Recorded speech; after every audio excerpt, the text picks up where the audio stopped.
Alrighty then, how's it going? How are you all?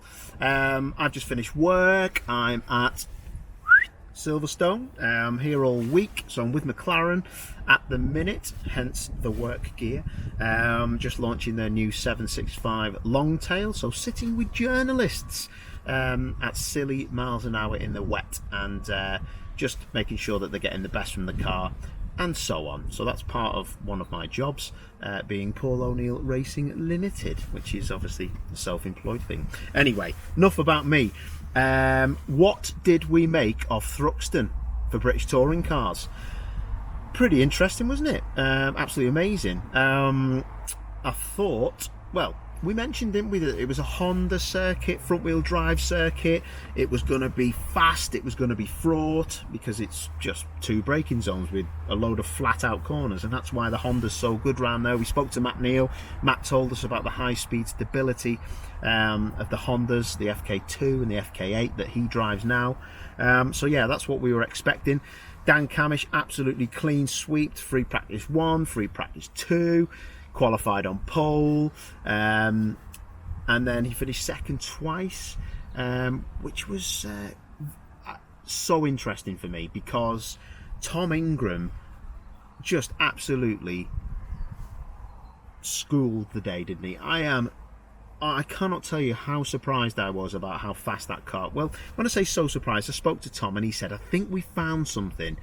I think we'll be a bit better, but I'm gonna have to hang on. And I think that was a huge win for Speedworks, Toyota Gazoo, and Tom Ingram as well, because now they are right back in it. And I mean, like, right back in it. I mean, what did Tom take? He took 54 points that weekend. 2 wins and a 5th place. The 5th place for me, with 60 kilograms of ballast in the 3rd race, making his way up from the reverse grid.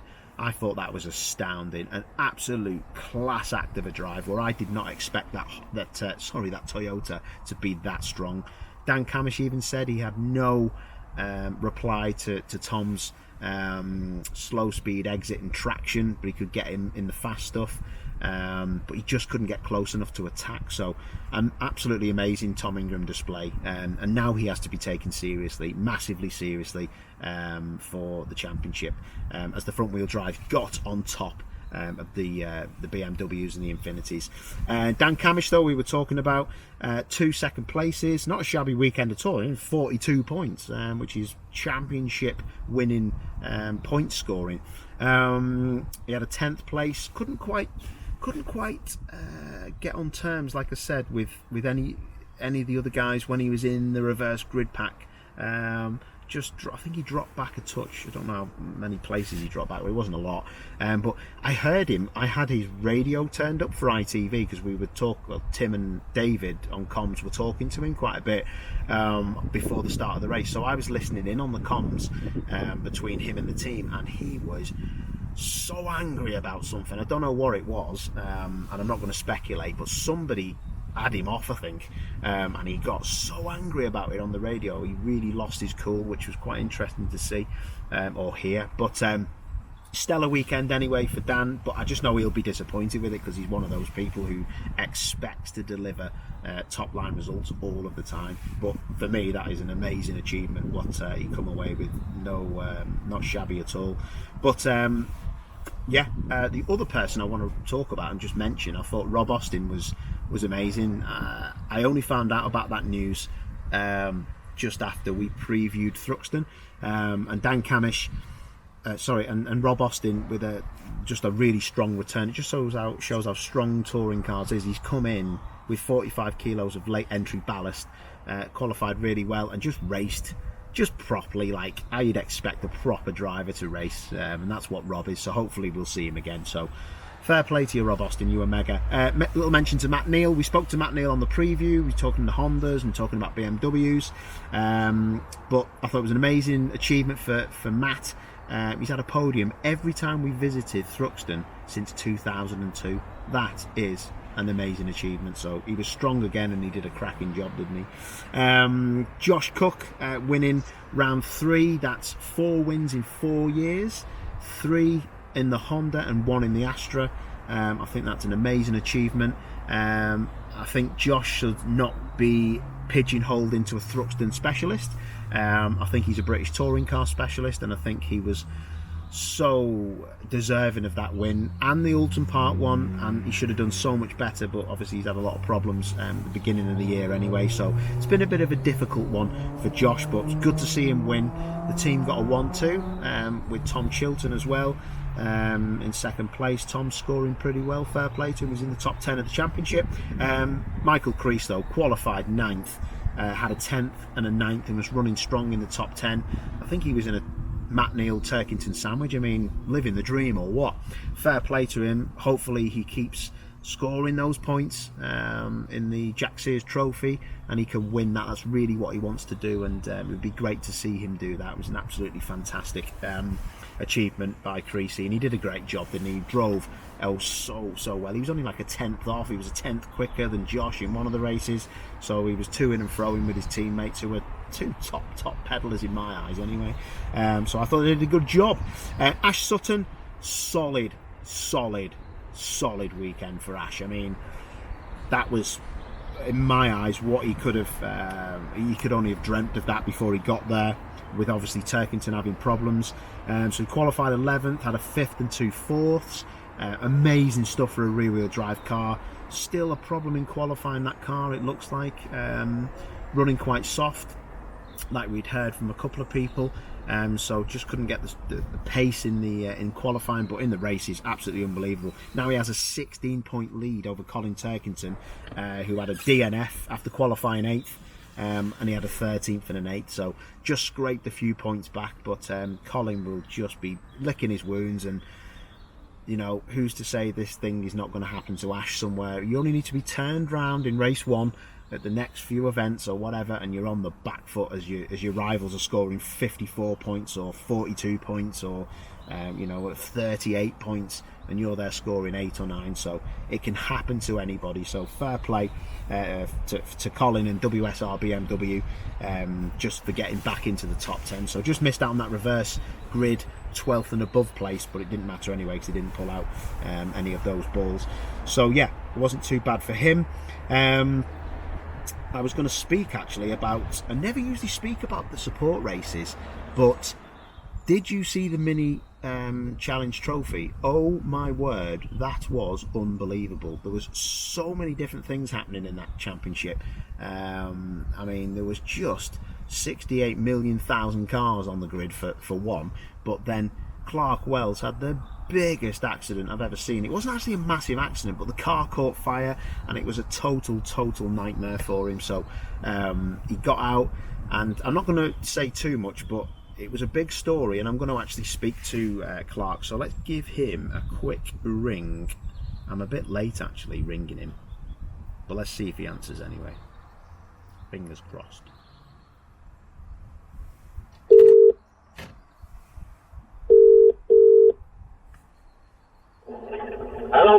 Hello Clark, can you hear me alright? I can, yeah. I'm literally just taking the boys to football. Oh, are you? Oh, listen. I won't keep you a couple of minutes. I'm filming now with the Bluetooth switched on. But thank you for answering the call. And don't worry, I'm not going to swear or anything, mate. But I just wanted to ask you about the weekend. I mean, how grateful are you to the marshals and everyone that helped you get out? And I know that you were punching the windscreen to get out and you're out your hand. But what was that like? Eye-opening. I've spoken to a few people asking how it was. I was actually a fireman for a couple of years, so you get trained to try and stay relaxed, which is what I tried doing while I was in there. But it's hard when you got the smoke making you cough and struggle to breathe. The marshals done a cracking job. I actually watched the in-car footage back today, and they were there very, very quickly. But yeah, to get out, to answer your question, yeah, I punched the screen a few times, and I know they kicked the screen very quickly.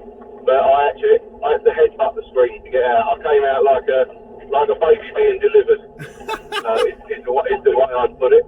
But yeah, no, they were amazing. We can't do this stuff. We can't do the racing and go and enjoy ourselves without those guys and girls there to help us and look after us during, before, and after. So yeah, I can only say a massive thank you to all of those, and the medics were brilliant. on the day. Oh, fair play to you, Clark. I mean, it was something. I've commentated on a lot of racing, mate, and I've never seen anything so horrifying. And because as soon as the car caught fire, our director did obviously the right thing and moved away from your car, and then they were toing and froing whether to show, what had happened afterwards. After we seen that you were okay, we just, we shown the replay. And is that something that you're happy to let happen as a driver, or is it something you never want your family to see? I suppose it's hard for families to watch. That's been kind of hard a bit going back, but personally, I think it's something that should be shown. It shows how dangerous a sport it is, and what a show we're there to put on for the public and for everybody else, and what you're putting on the line. And as long as there's nothing distressing to actually watch in the end, I think it's actually a great thing to see. And I would imagine you guys and ITV and the people at home quite enjoy watching it when there's a good outcome at the end. So yeah, personally, I think it's a great thing to show. It shows the commitment of the drivers, the marshals, everybody involved in the sport, what they're willing to do and what they're willing to put on the line, for their enjoyment and for everybody's enjoyment at home, to be honest. Yeah, no, for sure, mate, and we fully appreciate you being, as good as you have been about it. And have you had a lot of people interviewing you and wanted to talk to you about it? Funny enough, on Sunday, Rhea came over and said you guys might want to do an interview, so I was hanging around a little bit. I've had a lot of people friend requests on Facebook and that sort of thing. I didn't actually look at my phone or any of that till Monday morning. I didn't watch the replay till Monday, till I sat on my own indoors and watched it, just because I wanted to be, if I'm honest, probably on my own just to see what it was like. Yeah. But yeah, I've had a few people call in and, like you say, messages and asking if you're okay, and it's been really appreciated that people care really and want to know what's gone on. Yeah, exactly, and social media was amazing, mate. People were just so happy because the mini racing is properly fraught and frenetic, and it was proper frantic stuff, wasn't it? And I think your accident just topped the whole thing off, but people loved your mini challenge trophy racing, mate. It was amazing. Yeah, it is very competitive. I know that we had areas bench, should I say, in the pits, in the paddock a few times because it's been so lively. But yeah, so it has been brilliant. So I come from a short circuit background originally, so that's my first year on the circuits, and I'm trying to keep my nose clean because obviously there's eyes all over me and Lee especially, because of the type of racing we've come from. So for me, the accident and the bit of contact, it's water off a duck's back, to be honest. But yeah, the racing in that mini challenge is brilliant, and I would imagine everyone at home watching really enjoys watching it because it's so close, it's so frantic, and everyone's pretty much on the pace. Yeah. So yeah, it's good. He's really good. It's pretty close, and it's amazing, mate. Well, listen, are you going to be okay to get back out for the next round? Sorry, mate, you're just breaking up ever so slightly. Sorry, Clark. Are you all ready to go for the next round? Are you going to be okay? You there? Yeah. Can you hear me, fella? You still there, Clark? I'm here, yeah. Sorry, I don't know what happened there. That's a little bit. That's okay, mate. That's live, mate. That's proper stuff. Are you going to be okay for the next round? Are you going to be out for the next round? Well, we've actually got a round this Saturday. I'm trying to find a car. That car's pretty much dead, but a lot of the stuff out of it can come out and go into a new shell. So I'll re-shell that. I'm asking around and see if there's any cars available to buy, to be honest. I've managed, one of my sponsors has sort of said they'll stump up for a car so I can get straight back out. But I'm trying to see what's happening. I've got a hospital appointment tomorrow. I've got to see a surgeon tomorrow about my hand. Okay. I'm not sure whether they're going to want to do a graft on my knuckle where I was punching the screen without sounding dramatic or graphic. You can see the tendon in the top of my knuckle on my hand. So I'm waiting to see. I don't think they will, if I'm honest, because I've still got full movement in it. Yeah. I'm going to see a surgeon tomorrow, and yeah, I'm trying to sort of drive out for the weekend. I don't particularly want to hire a car. They come to quite a few quid just to hire. Yeah. I'd rather buy one and then have a spare car for next season or wherever we go from here, really. Yeah. So I'll definitely be out. Yeah, you'll see me again. I'll be at Croft without a doubt. Yeah, that sounds like it, mate. We like the sound of that. Well, Clark, listen, thank you for talking to us, mate. Really appreciate it. And me, for one, as a driver, it was quite an upsetting thing to see, but I was so happy you got out, mate. You look like Sterling Moss when you got out with all the black round your face. He wasn't as fat as I am. Amazing. Spot on. Hey, listen, I hope you and the boys have a good footy match, mate, and all the very best. No problem, and I'll see you at Cross. I'll come and say hello. Hey, top man. Thanks, Clark. See you soon, fella. No problem. Good luck, everyone. Bye. Cheers. Bye-bye. Bye-bye. What an absolute lad. I love that. Oh, more tunes. Right, okay. I reckon let's get them songs off for now. I am going to ring 2 more people. So let's turn our attentions to the preview of Silverstone, where we are for British Touring Cars. And I am just going to ring, and hopefully, let's see, because this is what I like about these review and previews. I'm just going to ring John Waterman off the back of the last call, but he's basically... Oh. Hello, mate. Oh, hello, John. John, listen, I'm recording, mate, but don't worry, it's not live. Okay. So, John Waterman, who's picked up the phone so fast, I'm going to ask him a few questions for 5 minutes. He is Colin Turkington's race engineer and ex-Andrew Jordan is race engineer as well at BMW. First of all, John, how are you, lad? Yeah, very good, mate. Very good. Very good. I just lost the signal there. I'm not sure. This is your Bluetooth. Oh, it's probably my Tesco SIM card, mate, that I got cheap. Yeah. I was just explaining to people who hopefully will watch this review and preview show that we'll just ask you a few questions over the next few minutes. But you're now Colin Terkinson's engineer, but you were Andrew Jordan's engineer. That's right, isn't it? That's correct, yes. Yeah. And listen, mate, an absolute nightmare at the weekend. I think we know it was an electrical problem of some sort. Is that correct? Yeah, no, it was. Yeah, pretty straightforward. It's a part that we actually liked half the season. We were going to change it after Thruxton, and as sod law, it failed in the first race. Oh, mate, absolutely devastated. And is just a coil? It's just a coil pack. Is that all it was? A coil pack? Yeah, on the spark plugs. Yeah. Oh my word! Would you do you reckon you could have salvaged any more from the weekend, really? I mean, what did you have? No, I mean, he did his best, but he did his best. I mean, I think he probably was. He probably took the most cars of any driver in 2 races. But Thruxton is so difficult to pass.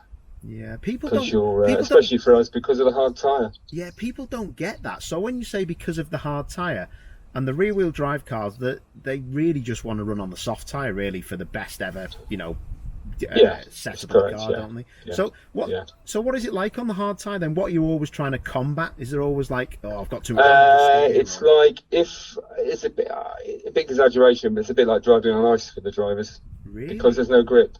Yeah, I mean it's the same tyre, but it's just the hard compound, as you know. Yeah. And it just doesn't bite for us. Unfortunately, we don't put enough energy like front wheel drive boys do. But I mean, we understand why the tyre. Why they supply that tyre at Thruxton, because obviously front wheel drive would never make the end of the race. Whereas we could go around there we can on medium tyres and have no issues at all. But that's the way it is, unfortunately. Yeah. And did you think you were going to go into it just like damage limitation, or is it? Oh, definitely. Yeah, definitely. I mean, some people will say, look back at Thruxton, the first race meeting last year when Andrew won 2 races. I mean, the first race really sun-tooled off steering went, so we would never have passed him. And obviously from the front, it's once you get over those first couple of laps, everyone's really driving to the tyre. So it probably made us look quite good. But then we did go to the second meeting when we've been turned down and everyone else turned up. You can see the difference, and that's what it was like at this meeting a little bit, because obviously it's still the same boost, levels. As last year, end of last year. And John, what last couple of questions, mate. What do you make of Ash Sutton and his Infinity? I see a massive challenge, obviously, for you guys, but also I see that car so soft that it's just a weapon in the race and not brilliant in qualifying lap. Is that right? But I think it depends on what circuit they're at. Where he can drive across the grass, he's fine, but where he can't, then he struggles. No, I don't mean it nastily. I mean, come Snetterton, I'm sure he'll be, if we go to Snetterton, he'll be very good. because he can cut corners there, but places like Silverstone he won't be able to cut so much because there's only 3 corners. And Brands, we already saw that at the GP circuit, he wasn't as hot there, but I mean they're doing well. He's a good driver, but that's his technique, and fine, And what about, tell me this then, just quickly, Andrew Jordan, Colin Turkington, you've engineered them both. Do you just see more spikes in Andrew Jordan's steering trace? Is that the difference between them, or? No, not really, because to be fair, Colin is he works at the steering quite a bit as well. I was surprised actually. I thought he'd be smoother than Andrew, but no, he has to work hard. And maybe that's just my setups, I don't know. No, he works hard, but no, they're both, they've got slightly different techniques. They want slightly different things from the car, but they're a similar sort of speed. It's a normal sort of driver preference thing. Yeah. But no, they're both good guys to work with. Very good. Perfect. And I know Colin. It's the first time I've worked with Colin, but I've known him since Vauxhall days when he was the Sports Hatch when I was with Ivan, 2005. Yeah. So I've known him many years. Yeah. When I first met you, Paul. Yeah. I know. Well, that's when I was a kid, mate. You think you've grown up, have you? Well, I don't know, mate. I still act like one, don't I? John, last question. I'll let you go because you're probably eating your dinner. Yeah, it's okay. How you going? No, I haven't. She hasn't even started yet. She's still ironing when I come in. Oh, well, that's lovely. It's 2020, mate, not 1980. What you're going to get up to at Silverstone? It's, for me, last sector. BMWs are amazing, but apart from that, rear-wheel drive is not an advantage around there, is it at all? No, it's quite an even circuit, really. It's it'll, again, like every circuit these days. Now the cars are so close, it all depends on qualifying and who does the towing the best. Yeah. Who avoids the traffic the best, and then once you're at the front, hopefully, unlike us at Thruxton, you have no mishaps and you'll have a good weekend. Yeah. So I think a Rory Butcher kind of circuit in the Focus ST? Yeah, their car, the way it's set up, it looks like that will go well. Also, the Ford engine is, I don't want to talk about their boost, but the Ford engine's a little bit strong in a straight line for a hatchback. But, I think they'll all go well there. It'd be interesting to see how Ashley goes there because, again, Silverstone, you need a bit more of a roller skate around there, so it'd be interesting to see how his Affinity goes. Yeah, very interesting stuff, mate. Well, I was gonna preview Silverstone, but you've just done it for me, mate. So we're gonna see the BMWs back up in the sharp end and fight. Oh, for sure, podiums. yeah, of course. Yeah. We'll be up there, mate. We've got the area of this BMW is very good. As long as we get our towing right and we don't get too much traffic in qualifying, we'll be fine. Yeah, we'll be up there. Perfect, mate. Listen, I'm going to let you go, mate. I've kept you enough, but thank you very much. That is really cool stuff. No worries. And I will see you anytime at the weekend, geezer.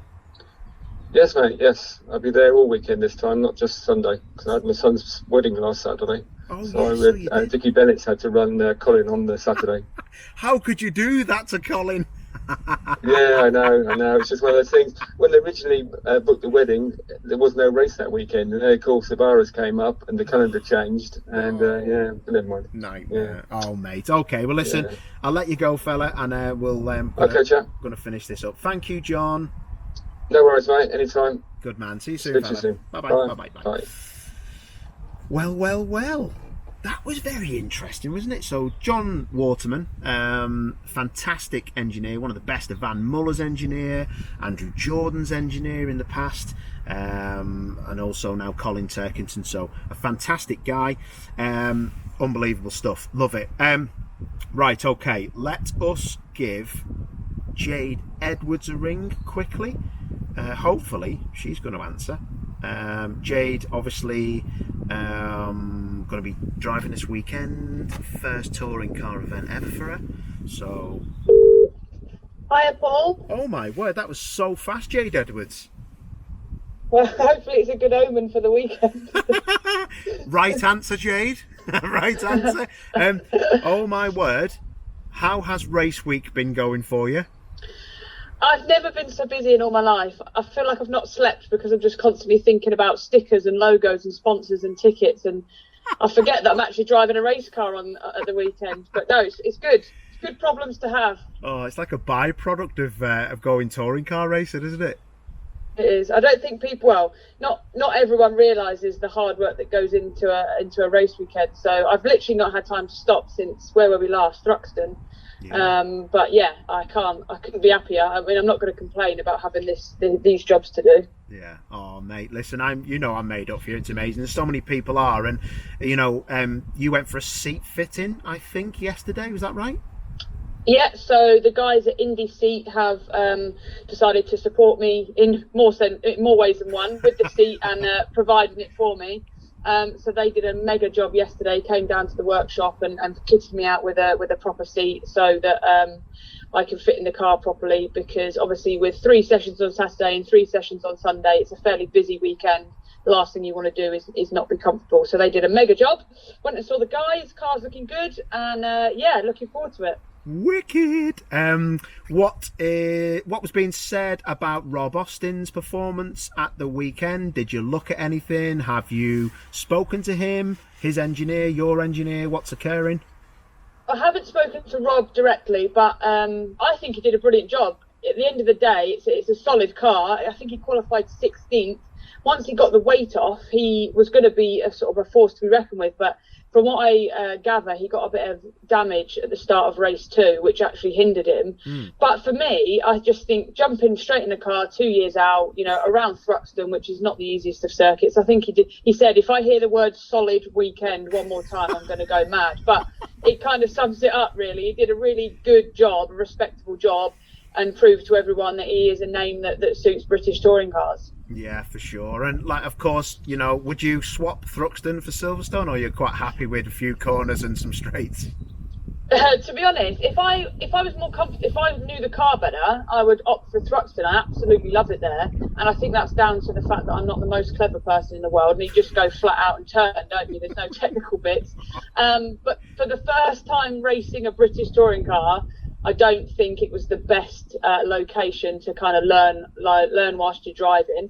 So the next best thing was Silverstone. So I liked Silverstone. It's a short circuit, so it's going to be pretty competitive. But I'm just looking forward to it now. Let's just get going. Yeah, get in the car, get involved, and Adam Weaver and everyone's been massively supportive, I'm sure. So yeah, I mean, Jade, listen, what are you actually hoping on paper you come away with? Is it results? Is it recognition? Is it another drive in the championship? What is it?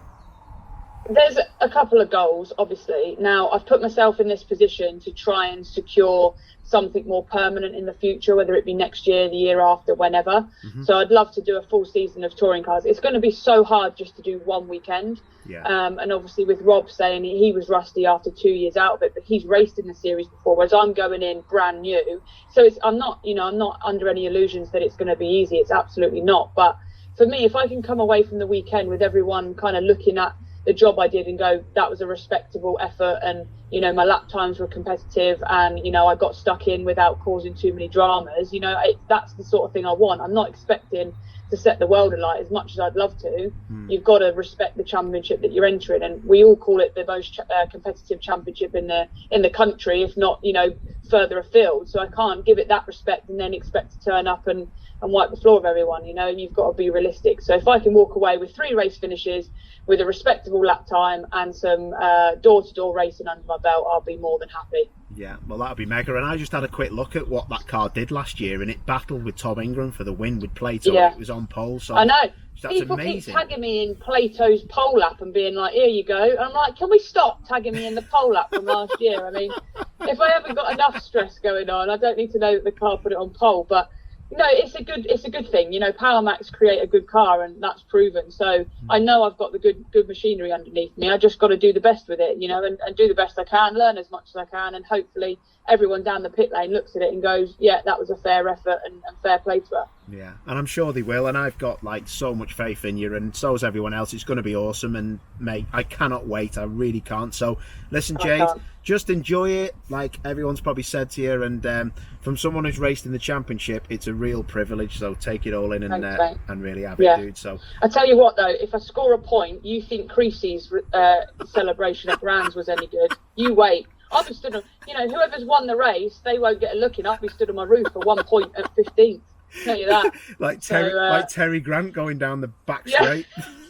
Yeah, I'd be like doing all sorts of donuts, stood waving to the crowd, all sorts.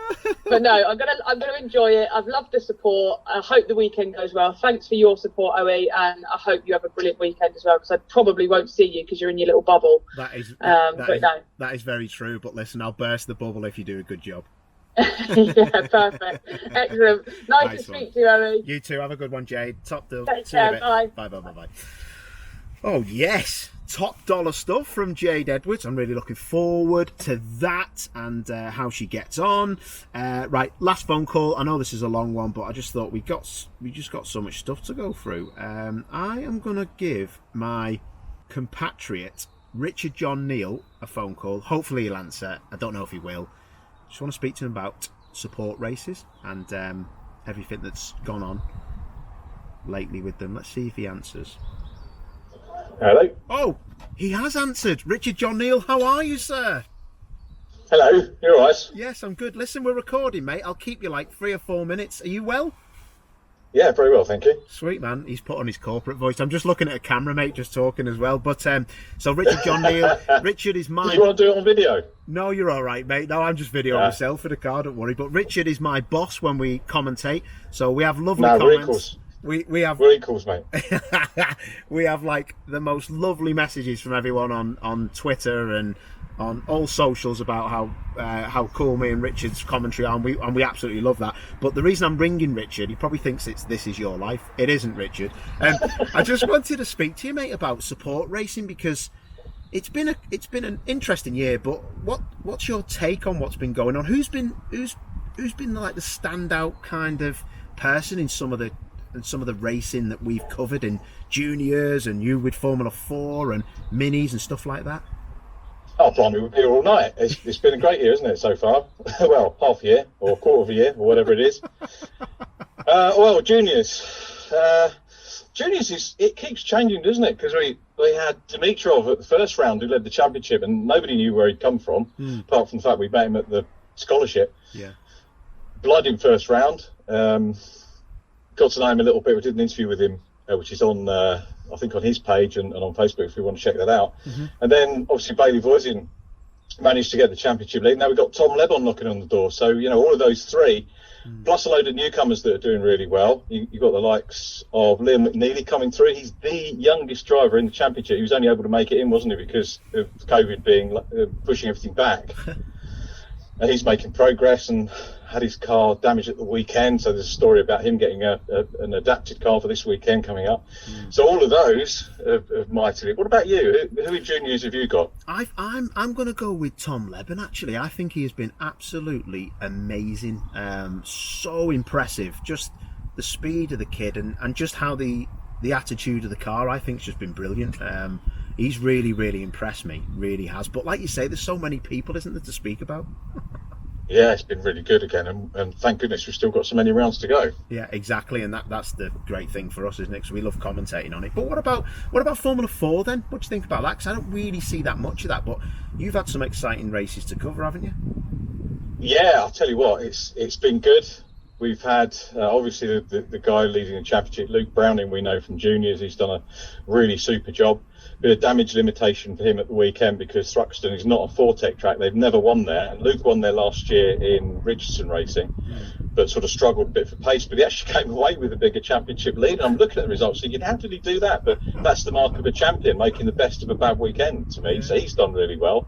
I think Alex Connor, we haven't seen the best of yet. He's one of the drivers in the Arden Red Arrows. And I reckon second half of the season, he's going to be really, really strong. And I reckon he's going to take the battle to Luke and also Zach O'Sullivan, who's second in the championship. So I think they're the three to watch, and I reckon Casper Stevenson's going to grab a win as well. Yeah, definitely, mate. Oh, I like that. But well thought out, and I'm going to start watching that as the season goes on.